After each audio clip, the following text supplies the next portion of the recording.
disampaikan. Acara selanjutnya adalah mau'idhah hasanah yang akan disampaikan langsung oleh beliau Kiai Haji Ahmad Bahauddin Nur Salim atau yang kita kenal Gus Baha. Kepada beliau kami persilahkan. Allahumma salli ala Sayyidina Muhammad.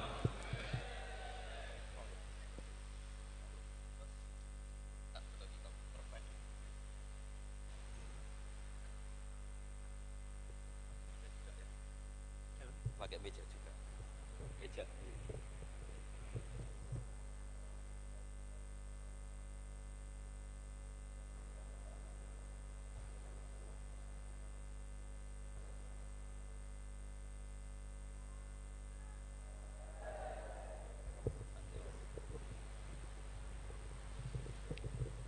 Assalamualaikum warahmatullahi wabarakatuh.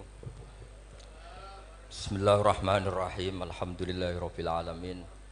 Wassalatu wassalamu ala asyrafil mursalin sayyidina Maulana Muhammadin wa ala alihi wa sahbihi ajmain, amma ba'du.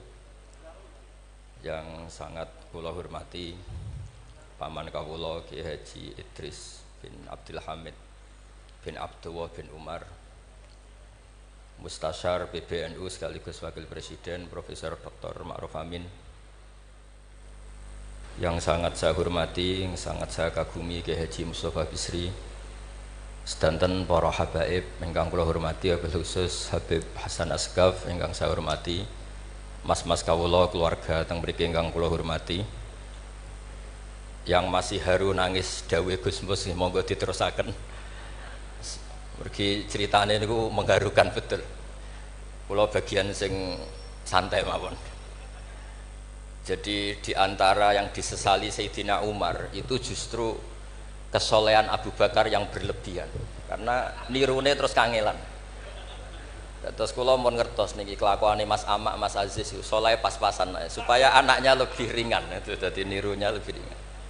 Jadi Abu Bakar ketika diangkat jadi khalifah itu pagi harinya masih ke pasar bawa dagangan. Ditanya beberapa sahabat, kamu mau kemana? Ya mau ke pasar. Ngapain? Ya cari rezeki untuk keluarga kami. Kata beberapa sahabat, kamu tidak usah melakukan itu. Singkat cerita terus ada rapat supaya Abu Bakar itu digaji. Akhirnya digaji dan beliau nggak perlu kerja tapi fokus memikirkan umurul muslimin. Tapi setelah beliau mau wafat, itu semua gajinya dihitung, kemudian nyuruh keluarganya diganti. Akhirnya diganti. Setelah diganti, beliau dalam posisi wafat, segala kebaikannya diceritakan. Itu komentarnya Sayyidina Umar itu lucu. At-abta man ba'dak, mbok nak soleh aja nemen-nemen, sing genti ku repot. Jadi kalau Mbah Hamid itu terkenal alim, terkenal wali, terkenal donyane mustajab, itu sing repot itu putune. Kalau nak gojlok Mbah Idris rawani, mergo paman. Tapi nak terus niku repot putune. Misalnya apa yang ganteng ya kalah ganteng, apa alim ya kalah alim, donga mandi ya kalah mandi. Pokoknya kalah kabeh. Terus repot. Mulane maca manaqib niku nggih resiko sebetulnya. Kula niku cara dadi putune Mbah Hamid, iki ora wani cerita Mbah Hamid, demen diarani, lah putune kok ngene. Dadi niku nggih repot. Terus ini nak Gus Ipul mun nyerah mbek kula mun nyerah Gus dadi wali, mun kepengine wali kota mawon.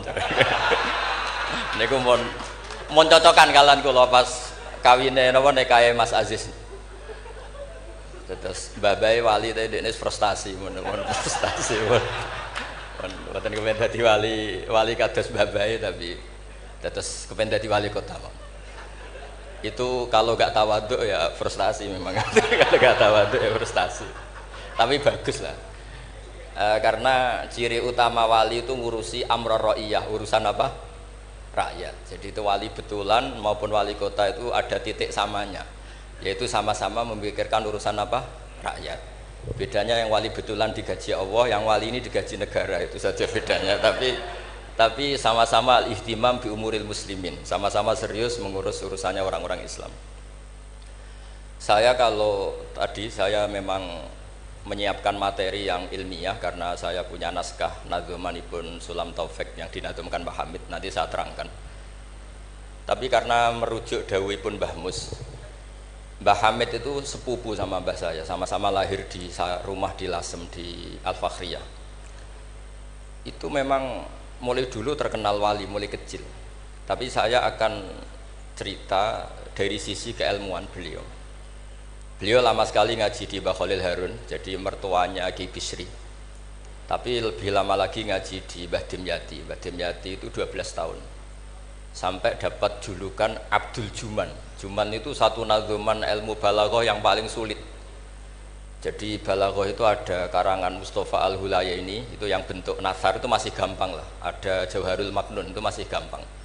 Setidaknya bisa dianggap gampang. Kalau nggak gampang ya dianggap gampang. Tapi yang paling susah itu Juman. Saking susahnya itu nggak ada yang bisa nyarai. Akhirnya mu'alifnya nyarai sendiri. Itu namanya kitab Bukutul Juman. Tadi didol gak payu, akhirnya dipayoni mu'alifnya sendiri. Karena kaidahnya sudah ruwet. Dan itu diantara keahlian beliau memang tentang Juman. Seperti yang diceritakan Gus Mus tadi, diceritakan Mbah Mus tadi. Kalau orang ahli balaghah itu mengutarakan sesuatu itu indah. Itu yang dimuliai para ulama-ulama dulu. Tapi ya resikonya kalau sudah menghujat, itu ya sejelek-jeleknya. Itu orang Arab itu kalau sudah benci seseorang dan membayangkan wajahnya jelek, itu orang Arab kalau bilang itu kabak roten nakarot hadi. Jadi wis koyok tletong garing sing dicucuki pitik. Wong tletong garing wis elek ijek dicucuki napa? Pitik. Jadi orang Arab itu memang ahli balaghah. Jadi kalau muji ya sundel langit, nak menjatuhkan juga sejatuh-jatuhnya. Dan itu ada ilmunya. Sehingga orang Arab itu misalnya muji orang baik, berperilaku gimana kalau kamu hubungan dengan orang sekitar Anda. Itu unik cara berpikir orang Arab. Karimun mata amdahu wal waro ma'i wa idza malum tuhu wahdi. Kalau saya kenal kiai, kalau saya kenal habib atau kenal orang alim, itu orang-orang mulia. Orang mulia itu cara memperlakukan gimana? Karimun mata amdahu, mesti amdahu wal waro. Sekali saya muji dia, pasti saya puji bareng-bareng orang banyak. Tapi wa idza malum tuhu wahdi, ketika saya kurang berkenan atau agak ngeritik, pasti saya kritik sendiri. Akhirnya itu jadi pola sosial yang sampai sekarang itu menopang Indonesia. Indonesia itu begitu mencintai Pak Karno, Pak Hatta, mencintai para pendiri bangsa ini.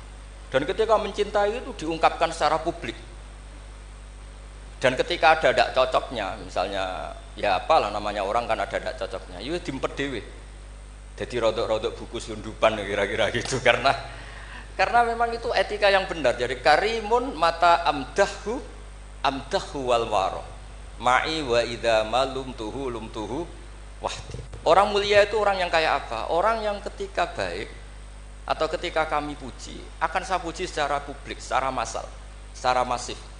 Wa idza malum tuhu wahdi. Dan ketika saya kurang berkenan atau agak ngeritik, maka akan saya kritik sendiri. Misalnya dalam banyak hal, saya sama orang yang terkenal wali itu ya kadang tidak cocok. Tidak cocoknya mungkin hasut atau nggak bisa niru, tidak tahu saya. Tapi ya kadang-kadang tidak cocok. Tapi itu tampet. Nah, ini tak omongkan itu untuk cerita, bukan. Karena wali itu ya punya rival. Ada rivalitas wali itu ya ada. Ada dua wali besar yang saling tidak cocok. Satu itu wali kalau sakit itu waduh pokoknya sakit. Ditiliki sama wali, sama-sama wali. Kamu itu wali kalau sakit kok waduh wali model apa? Wali itu ya kayak saya, tidak pernah sambat gitu. Kalau sakit pun menengahi. Terus justru itu masalah kamu di situ. Sok wali pakai perilaku wali. Justru saya seperti ini jadi wali karena koyok wong awam. Ini tawaduk saya. Gitu. Jadi ini dua wali besar, gojol-gojol kan. Maka kalau ada orang muni waduh bu ya, anggap wali yang sedang tawaduk, niru orang awam itu. Atau memang awam betul. Jadi wali itu ya gojol-gojol kan, ya saling tidak cocok. Maka masyhur dalam cerita Abu Yazid Al-Bustami, itu beliau GR sama Allah sampai tanya, ya Allah yang setingkat dengan saya itu siapa? Itu dijawab yang tidur dekat kamu itu satu kamar tidur terus, hanya sholat fardu dia bangun. Padahal Abu Yazid itu tahajud, witir, apa saja dilakukan. Terus ditanya sama Allah, kenapa ya Allah? Kamu itu ibadah serius sama saya itu kayak nganggap saya gimana gitu. Kalau kamu udah ibadah kayak mesti saya hukum. Kalau ini tidak, nganggap saya itu baik, terus ditinggal tidur. Jadi saya ini agak ya kalau ya tadi ingin jadi wali yang jalur-jalur gitulah, yang kayak gitu. Ya jalur-jalur gitulah. Ini bisa ditiru tapi kayaknya yang sudah dikasih saya itu, jadi tidak semuanya bisa niru. Karena wali ilmu itu beda, harus menjaga konstitusi ilmu. Jabir bin Abdillah itu tahu pakaian kalau orang sholat seperti ini, pakai gamis yang terhormat, pakai baju yang sangat-sangat terhormat. Itu Jabir ini termasuk minas sabiqinal awalin, sahabat Nabi yang luar biasa. Itu datang ke masjid, kamisnya dicopot, pecinya dicopot, terus tinggal satu sarung, akidan tarafaihi ala atikihi. Ini cerita itu ada di Bukhari, di bab Kitabul Ilm. Samaan kalau tentang saya berarti tentang Bukhari, karena ini ada di kitab Bukhari. Kalau nggak percaya dicek, kalau nggak ketemu berarti tidak pernah mutolaah, bukan salah saya. Semuanya ditanggalkan kecuali sarung satu, terus akidan tarafai izarihi ala atiki, ditancang begini aja. Terus beliau ngendikan sama tabiin, kamu supaya tahu bahwa adnal aurah, standar nutupi aurat seperti ini. Jangan sampai karena sampean semua berpakaian ala akmalil siap, pakaian sempurna, kemudian nanti dikira bahwa syarat sahnya sholat itu seperti itu bahaya. Orang di Indomaret sholat harus berpakaian begitu, nanti yang sedang kernet harus begitu, itu berat bagi umatnya Nabi. Barokahnya itu terus orang tahu bahwa syarat sahnya nutupi aurat di sholat ya seperti itu. Akhirnya ditemukan oleh tabiin dan seterusnya bahwa auratul rajul ma baina surrah warukbah. Andai kan tidak ada perilaku Jabir seperti ini, maka sholat seperti pakaian ini menjadi syarat sah. Dan itu ribet kan? Orang yang sedang celananan harus sarungan dulu, yang sedang pakai kaos harus pakai jubah dulu, padahal dia kernet misalnya, kan repot. Jadi wali jalur ulama itu memang agak aneh. Makanya ya jangan ditiru lah, kalau tidak ulama jangan ditiru. Makanya saya itu ya kadang-kadang pura-pura ada dengar itu kalau ada cerita-cerita wali-wali yang khusuk-khusuk, yang ibadah berat-berat itu saya tidak siap dengar. Saya lebih siap dengar begini, Mu'ad itu ngimami sholat, bacanya kepanjangan.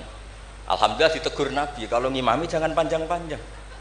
Itu saja yang saya hafalin yang model gitu.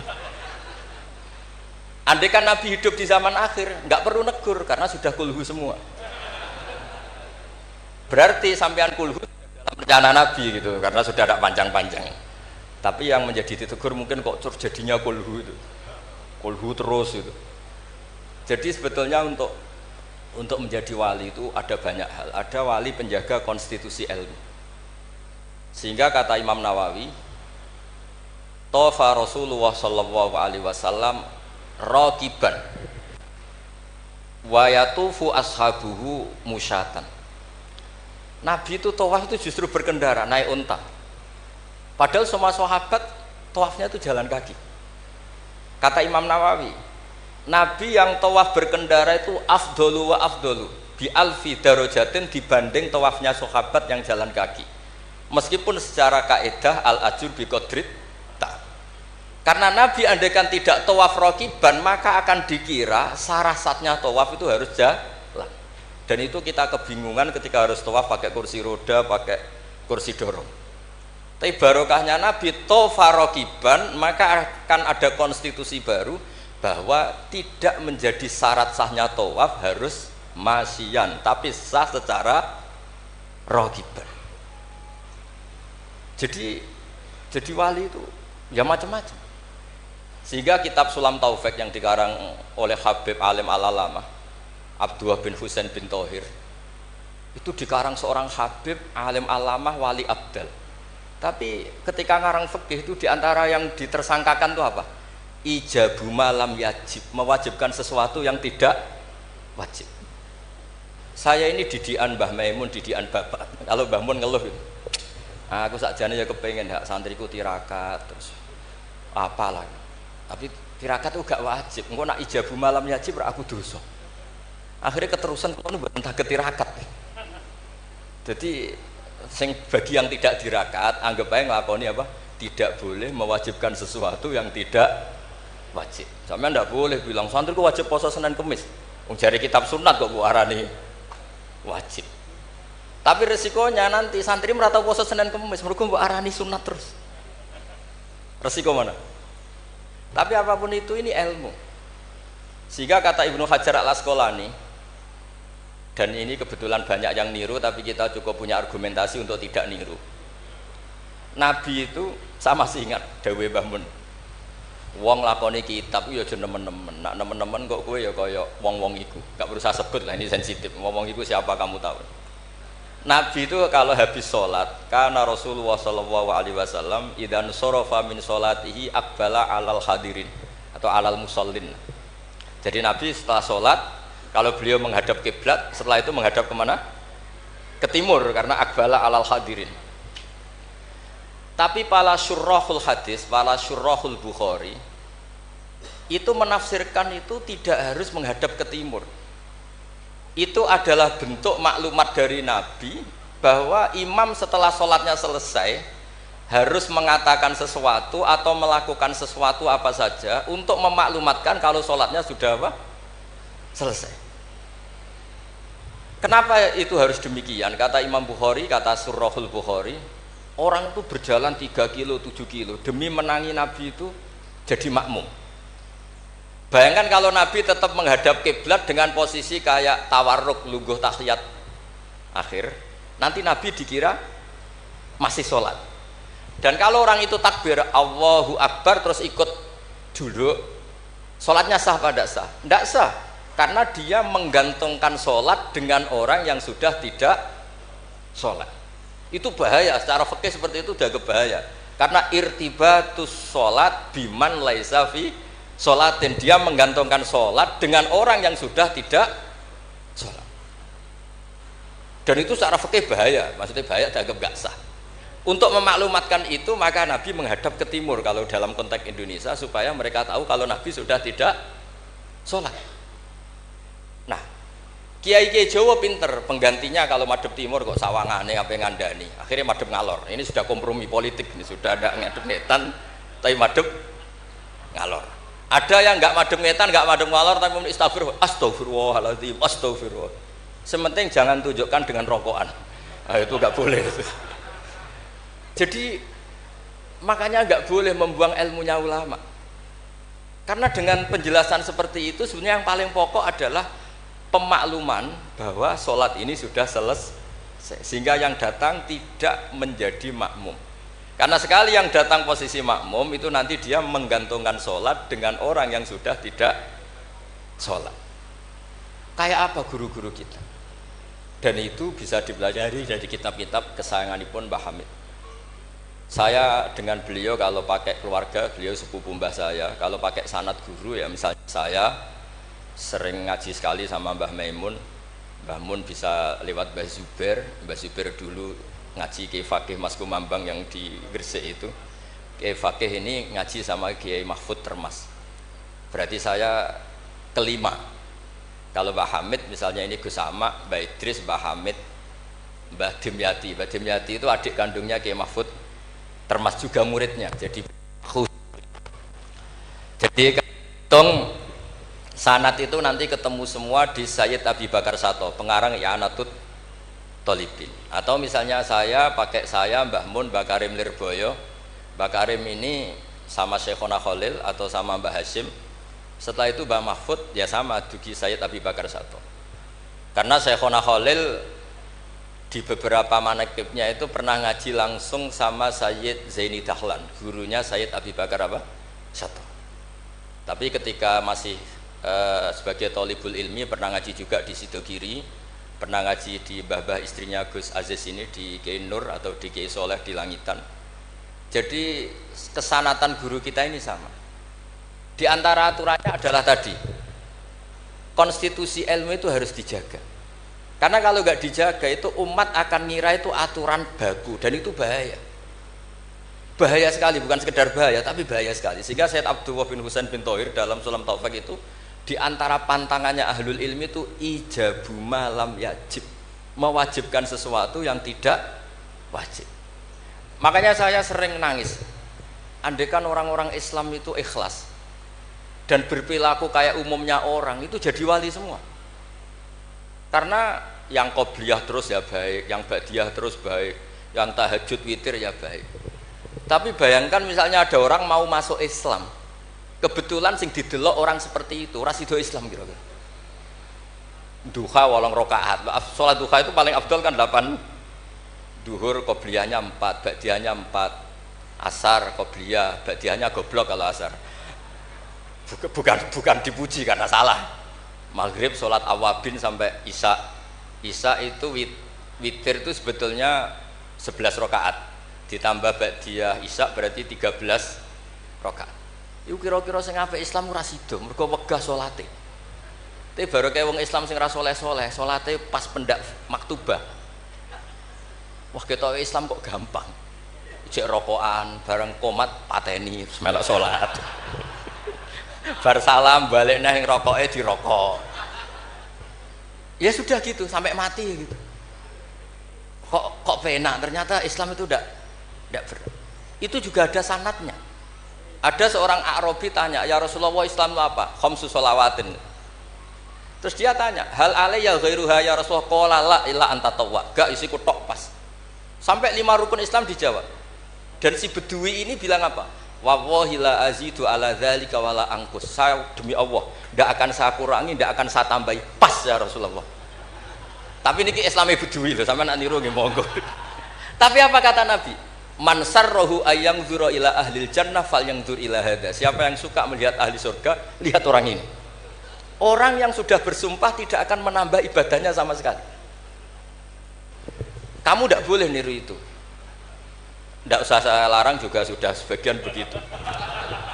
Tapi itu barokahnya luar biasa. Di kitab Majmu' sarahnya Muhadzab itu, setiap ada ulama yang mengatakan witir itu wajib, ada juga ulama yang mengatakan witir itu wajib, itu langsung wa hadza batilun li hadisil a'rabi. Pendapat itu jelas salah li hadisil a'rabi, karena ada hadis a'rabi jelas tanya Nabi, hal alayya ghairuha ya Rasulullah, di luar 5 waktu itu apa ada yang wajib? Qala la. Jadi barokahnya Bedui ini, setiap ada ide witir wajib, tahajud wajib, pernah ada ide-ide itu ya ada. Itu langsung wa hadza batilun li hadisil a'rabi. Ketika era Imam Malik, beliau mengarang Muwatta. Ini sebagai bentuk penghormatan saya sama Mbah Hamid. Karena kalau beliau terkenal wali itu tidak usah saya terkenalkan. Saya akan mengikuti Mbah Mus tadi. Sisi betapa beliau seorang alim alama, seorang ahli balaghah. Nanti saya baca, saya juga bawa manaqibnya beliau. Ketika Imam Malik mengarang Muwatta, itu di teks Muwatta itu ada kalimat begini. Ghuslul Jum'ati, ada yang baca Ghuslul Jum'ati wajibun ala kulli muhtalimin. Mandi Jumat itu wajib bagi setiap yang sudah akil balik. Al-witru hakun wajibun ala kulli muslimin. Itu Imam Malik langsung nyusuli. Laisa huwa kama tarawuna. Makna wajib di situ bukan seperti yang kamu bayangkan. Jadi tidak wajib kalau ditinggal nggak mandi terus nggak apa? Sah. Lagi-lagi jawabannya apa? Li hadisil a'rabi. Nah, ini juga harus ada yang menjaga konstitusi seperti ini. Sehingga kata Sayyid Zabidi, pengarang kitab Ithaf itu, kalau kita sampai Ithaf ya hitung saja setelah Mbah Mahfud ini punya abah alim alama namanya Abdullah. Abdullah punya abah alim alama namanya Abdul Mannan. Abdul Mannan ini awaluman lazama Sayyid Zabidi sahibul Ithaf di Mesir. Jadi Abdul Mannan ini yang ditulis di kedutaan Mesir, orang Indonesia pertama yang sebagai ulama di Mesir. Beliau ngaji mulazamah sama sahibu Syarhil Ikhya. Gini beliau mulazamah kalian sengarang Ithafus Sadat Al-Muttaqin, namanya Sayyid Murtado Az-Zabidi. Terus pokoknya sanad Indonesia itu top. Stop pokoknya. Jadi kalau Mbah Hamid ya tinggal gitu saja, Mbah Hamid, Mbah Dimyati, Mbah Mahfud, Mbah Abdullah, Mbah Abdul Mannan, terus ke Syarihul Ikhya Sayyid Murtado siapa? Az-Zabidi. Itu kata Sayyid Murtado Az-Zabidi ketika muji tadi, muji ilmu. Saya ulang lagi apa? Muji apa? Ilmu. Konstitusi ini harus dijaga. Apapun tidak cocoknya kita. Kadang-kadang kita sebagai orang alim itu kan, kalau seneng tirakat, santri ini wajib tirakat. Sira seneng tirakat, santri ini rawlah tirakat. Itu tidak boleh seperti itu. Yang seneng nggih monggo, tapi jangan sampai mewajibkan. Yang nggak seneng yo tirakat ben sekali-kali ngelawan nafsunya gitu. Wong kok menuruti. Kula niku masih ngeten nggih sering tirakat, tapi sampean ra perlu tak kandhani. Kula ya kepengin ikhlas ora riya dadi. Dadi sampean ra oleh gugat kula, Gus ora tau tirakat. Ya misalnya tirakat ora tak kandhani sampean. Sing jelas termasuk tirakat kula niku nek diundang wong kangelan kecuali pernah sepuh. Iki nek agak diregani ya kebangetan gitu. Dadi sing ngundang kula ora pernah sepuh ya kebangetan. Enggak tahu diri jenenge. Wong karuan ra oleh kok dilanggar wae lho. Di kitab Jam'ul Jawami', di kitab-kitab itu konstitusi ilmu itu dijaga sehingga sekali kitab itu diutarakan orang alim alama. Saya yang merasa utang jasa sama Sayyid Zabidi itu satu, yang paling saya ingat itu satu, Allahumma sholli ala Sayyidina Muhammad atau ala abdika rasulika Muhammad. Itu beliau mengurai, wah itu luar biasa. Di antara urainya begini, Nabi Muhammad SAW itu melakukan apa saja termasuk yang paling basyariah itu adalah luar biasa. Asal jangan bayangkan Nabi itu macam-macam kok sampean terus rokokan, ada akan. Andai kan Nabi misalnya dahar gedang goreng di depan umum, Nabi itu kalau dahar di depan umum itu luar biasa. Kenapa luar biasa? Nabi itu jadi Nabi setelah Nabi Isa yang dituhankan, sehingga Nabi harus sesering mungkin memperlihatkan al-a'rad al-basyariyah. Beliau harus menunjukkan bahwa beliau adalah seorang manusia. Sehingga Nabi dahar itu dengan sampean poso setahun itu mulya Nabi dahar, karena sekaligus pembatalan rububiyatun Nabi atau iddia rububiyatin Nabi. Dengan seperti ini Nabi sama juga memaklumatkan saya ini manusia, buktinya saya dahar. Kayak apa kalau dibaca secara ilmu? Karena Nabi jadi Nabi setelah Nabi siapa? Isa. Maka kata Sayyid Az-Zabidi, agama ini agama terbaik, dan umat Rasulullah SAW tidak akan mengalami apa yang dialami umatnya Nabi Isa. Caranya gimana? Dengan memperbanyak baca sholawat. Jadi cara Sayyid Zabidi, sholawat itu satu konstitusi ilmu. Allahumma, Allah pemberi, ala Muhammad atau ala Sayyidina Muhammad yang diberi. Jadi gak mungkin hadil ummah menuhankan kanjeng Nabi Muhammad dengan cara baca sholawat. Allahumma, ya Allah saya minta engkau sebagai pemberi, kasihkan sholawat terbaikmu kepada hambamu yang bernama Muhammad. Dengan teks sholawat ini sekaligus penjaga konstitusi tauhid, dan hadil ummah tidak akan mengalami kayak yang dialami umatnya Nabi Isa. Nah sampean gak maca sholawat itu kasihate. Nak diwaca sakmene nyaur utang, nak sakmene untuk bojo ayu, nak sakmene iso wayo, wis ngono kelakuane. Itu saya tidak tertarik. Wong kok ora tau ngregani ilmu menurut saya. Saya baca sholawat itu ya tidak banyak-banyak, ya 2, 3, tapi dengan penghayatan kayak Sayyid Zabidi. Ya akhirnya ya rapati terus keramat kok sampean, tapi secara konstitusi ilmu lebih diridhoni Allah mbek Rasul. Aku yakin. Karena tadi Nabi itu jadi Nabi setelah tragedi Isa dituhankan. Sebab itu Sayyid Muhammad ketika muji Rasulullah SAW itu selalu mengutip dawe Al-Busiri, da'mat da'athun nasara fi nabihimi wahkum bima syi'ta madkhan fihi wastaqim. Kita semua tahu Mbah Hamid adalah pengagum kitab Burdah dan beliau sering baca Burdah. Di antara Burdah yang dipakai semua ulama termasuk Sayyid Muhammad setiap ngarang madaih itu apa? Dak ninggal nosiro ma ing perkara iddaat kang mendakwahkan hu ing mas sapa an-nasara fi nabi.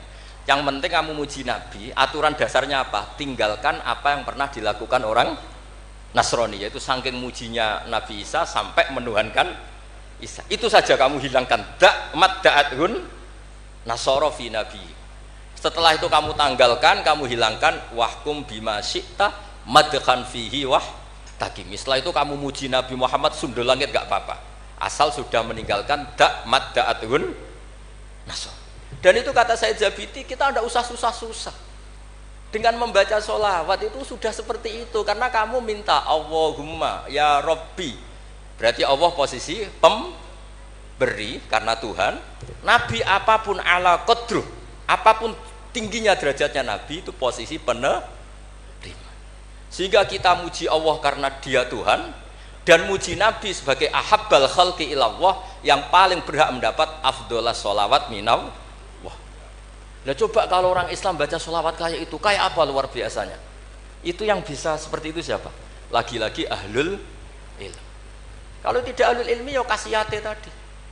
Paket ini untuk apa? Paket ini untuk apa? Ya ribet. Kalau nggak sering jaluk ijazah tiang, tapi alhamdulillah terkenal ramanti terus sudah boten. Sing jelas tak amuk. Sering kalau dil, Gus, nek nak maca sholawat kasiyate apa? Kowe ku nabi-nabi dhewe perhitungan. Nak maca selawat go nabi yo sing seneng, maca arang-arang wae perhitungan, njaluk opah. Gus punya ijazah jenengan namuk, kowe ku ora bener. Ya ana kiai ngados kula ya ana ben wong ku sadar lah bener. Tapi ada kiai yang baik, tiap minta ijazah dijazah. Timbang mara Gunung Kawis mendingan dijazahi selawat. Lah itu masalah istihad, ini masalah apa? Nah ini sesi terakhir kalau ben ra suwi-suwi. Ya bingung kalau suwi-suwi Bos. Niki kalau waca tentang Mbah Hamid yang ini tulisan yang di buku ini, yang ini tentu sudah disahkan Mbak Idris, di sini juga ada tanda tangan beliau. Bismillahirrahmanirrahim. Wajtahada kullal istihadi khilalaha fa akhudha min kulli ilmin min ulumiddin khadzuhul awfa wa qistahul akfa wa baro'a fi ilmil balaghati wal bayani hatta istahara bi abdil juman liqudrati istidharihi abyata wa syawahida mangzumati ukudil juman bikulli jaudatin wa itqanin wa uyina akhiran mudiran wa umdatan lil ma'had wa mudiran idaratil madrasah allati unsiat di awali maratin lil ma'had. Jadi beliau itu sudah rahasia umum, sampean tanyakan orang alim manapun pantangannya mesti maca juman. Wes wah wong alim sak Indonesia lah. Kon ngorek juman mbok opae sak miliar mikir yakin. Pemene nak sing ngaji kula. Nak sing ngaji wong goblok mungkin wis rada aman lah napa. Tapi nak sing ngaji padha wong alime mesti mriyang iki. Iki macane man tamin. Apa manna? Bahasa Arab yo lucu. Man yo tulisannya mem nun, manna yo mem nun, min yo ribet njen bahasa Arab. Makanya ada orang tanya maknane lam tardiman yo gara-gara itu. Gus maknane lam tardiman opo-opo? Jebule lam taro daman. Ram taro ora ningali sapa mar'ah daman ing getih, diwaca langsung lam tardiman. Pusing. Kene. Karena syaratnya jadi orang alim itu dua. Satu punya guru alim, dua punya murid alim. Di guru alim tok iso istirahat. Mergo kok muridé bodho iso dibodoni. Tapi nak sampean di guru alim, di murid alim meriang. Lho kula bayangno dadi Badim Nyati Termas yo mriyang. Mbah Hamid mriku pun alim nate ngaji teng Mbah Khalil Kasingan. Mbah Khalil Kasingan itu tesih Mbah Mbah Mun. Orang yang sarang Mbah Khalil Kasingan itu yang sarang Khalil Harun. Adikipun Mbah Umar Harun. Niku menantu saking Mbah Ghazali pendiri Pondok Sarang. Malane Mbah Mun nak dibali Gus Mus Sulek Mustofa mergi anjen pernah sepuh. Sepuh niku, sepuh Mbah Mus.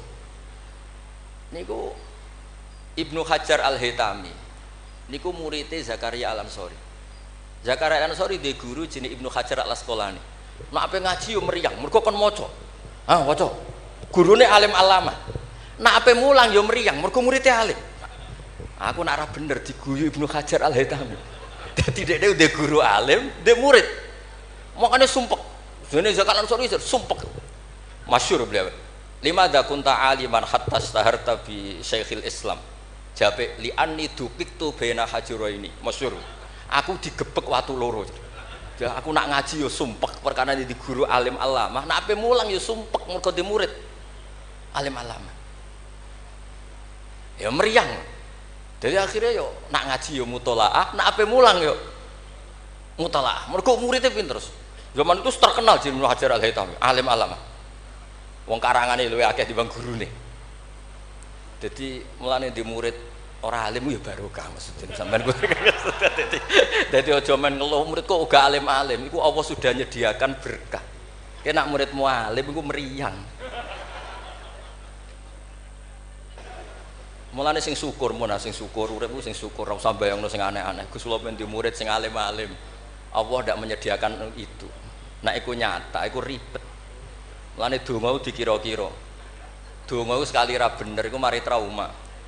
Kula bolak-balik cerita. Hikam itu termasuk orang yang enggak pati suka kalau orang berlebihan berdoa karena beliau cerita. Ana wali tukang hamal itu tukang manol. Dia dapat uang kalau kerja di pasar tukang angkut barang. Setelah punya uang, cara sekarang 10.000 pulang terus ibadah. Karena dia gak ingin kaya, wong wali kok ben sugih ya wali aneh. Tapi nak wali kok ora sugih itu ya aneh juga.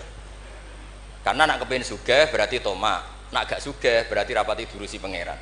Padahal waqat qala ta'ala lidunya ukhdumi man khodamani. Ana sing maca ikhdami man khodamani. Kalau tak waca loro ben ketok isane ngaji, mergo guru. Kula niku ya ribet. Kula mboten pamer alim mboten. Justru kula ngetokno alim ngergani guru-guruku. Nek kula ora ngetokno alim kan wong murid Mbah Mun kok ngono. Dadi kula niku ya rada sombong tapi niate sae. Kan yo Gus Idris isin misale ponakan kok gobloke ngono. Dadi niki kesawangane sombong tapi niate adab nih. Mboten niki jujur mawon. Dadi kadang wong sawangane sombong hakikate iku adab. Cara bapak ngoten. Dadi wong iku sawangane sombong tapi apik. Ya mergo wae saking tahadus bin. Wong nak wali tenan mesti Allah dawuhna ning donya ukhdumi man khodamani atau ikhdami man khodamani. Wong sing ngurusi aku iku urusi. Makanya mesti atat dunya wa hiya rahimah. Wong wali iku mesti donya teko meskipun dia ndak seneng. Mulane sing nawani mobil Mercy kayak Hamid zaman iku Mercy mewah-mewah mobil nggih kuat. Ya rapati ana cerita butuh difatihai untuk punya mobil. Dan Mbak Bisri ya luar biasa, Mas yo kanca ngakoni nek dongane Pak Hamid. Mantap. Meskipun yo sering bodoni Pak Hamid Ki Bisri, masyhur ceritanya. Ki Bisri nate diundang teng mriki mboten disangoni Mbak Ki Hamid. Umur kok kanca. Wis dah aku ra mbok sangoni klambimu tak pek. Bareng dipek dibeto teng Kasing teng Rembang mriko didol mbek muhibine Mbak Hamid. Payune luwih larang timbang harga mubalek. Zaman itu misalnya umumnya balek dipangoni 1,5 juta, itu payu 3 juta. Yo gak ada cerita ngoten enten WA, Ki Bisri kalian Ki Hamid ora tau WA-an. Bareng Ki Bisri sowan mriki, susuke Kang. Dadi dhisik wali ya rileks guyon santai. Dadi singkat cerita niki hamal niki ndonga ya Allah kula niku wali, mau kepengin mangan sak pire kok dadi hamal. Kula niku sukani rezeki sing ora usah kerja. Walhasil beliau itu udhu'iyah sarikon di dakwah dia mencuri terus di penjara untuk jatah mangan tiap hari untuk jatah mangan. Gusti kenapa harus penjara? Kan kamu minta rezeki tanpa kerja. Gak iso sampai pangeran ralat doa mboten saged. Mulane ndonga niku aja ya sing ana sunah Rasul. Mergo nek sekali keliru niku ribet. Mulane kula nate wonten tiyang melarat wedok elek kebetulan niku rayu. Yo ndongakno Gus, ndongakno bojo kula niku sugih. Aku yo tak jawab. Sampean siap nak bojomu sugih? Maksudnya nak sugih iku mesti pertama digenti ku omah. Bariku mobil. Bariku mesti dievaluasi ku sampeyan. Omah wis apik, mobil wis apik, mok karek sitok. Kok penumpange ngene. Akhirnya mun Gus Rafsah. Dadi donga iku ya kudu dipikir lho coba setelah potongan wong lanang wis padha wae lah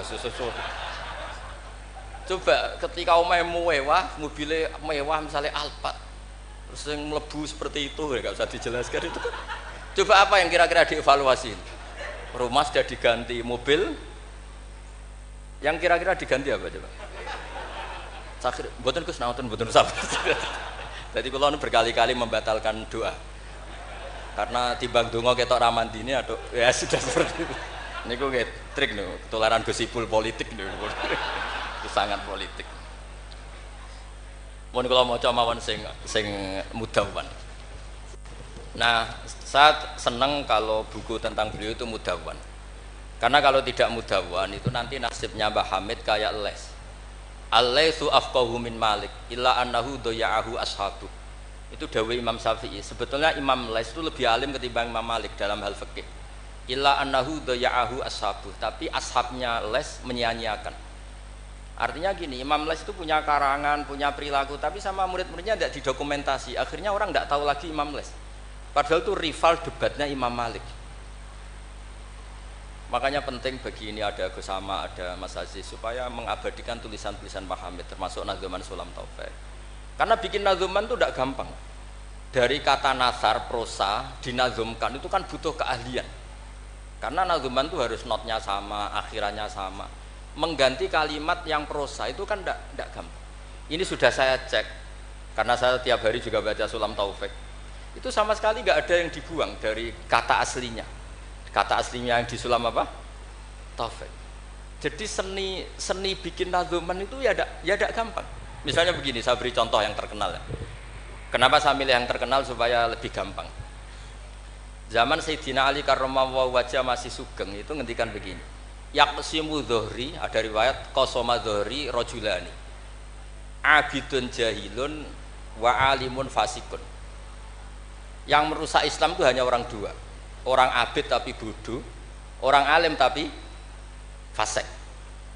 Itu ulama dulu segampang ini membuat padanan itu dan maknanya sama. Fasadun kabirun alimun mutahatiku wa akbaru minhu jahilun mutanassiku.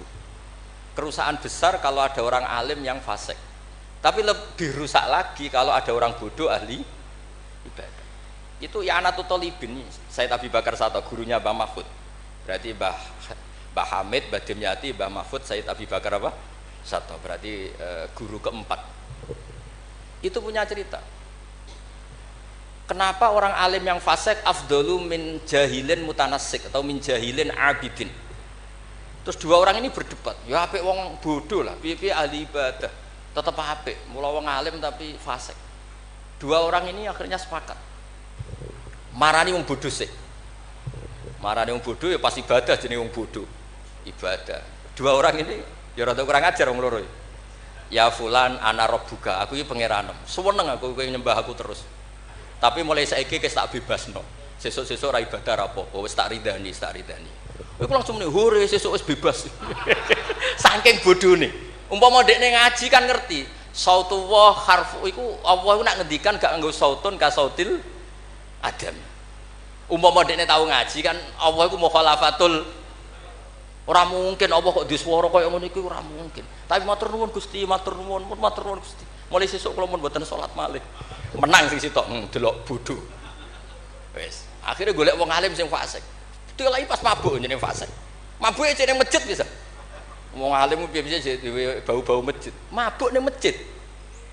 Seneng sing sitok. Wah, satu-satu berarti mergo sing mau bodoh, sing sitok mabuk.